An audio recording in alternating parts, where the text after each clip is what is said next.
Despite having another bye week interrupt the season for Coach Urban Meyer and the Ohio State Buckeyes, they were able to head out of the locker rooms and face the Scarlet Knights of Rutgers in a 56-17 victory for homecoming.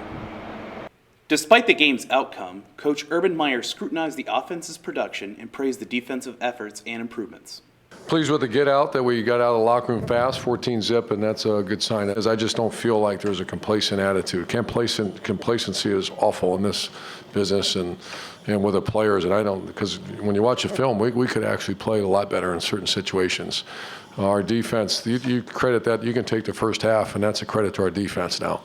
They took a team that threw for 400 plus yards against our rivals and really played well, creating turnovers once again, and getting the ball to the offense rather quickly. When your quarterback has to scramble on a fourth down in the red zone, that's a good play by an individual. So we were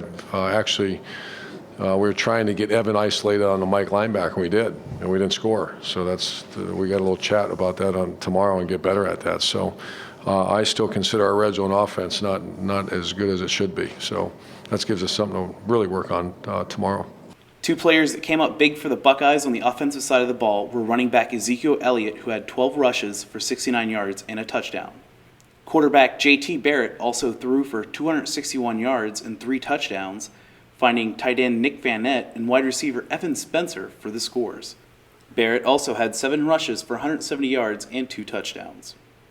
Coming up big for the Buckeyes on the defensive side of the ball were Joey Bosa and Duran Grant.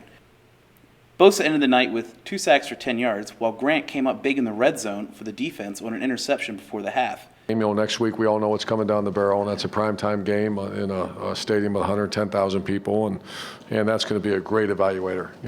We know what we're going into. We know we're going into Penn State. It's going to be loud. They're going to be hyped up because they're playing us.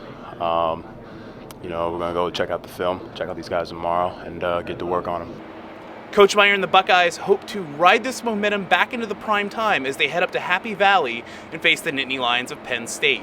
Kickoff for that game is scheduled for 8 p.m. Until then, for Lantern TV, I'm Aaron Yerian.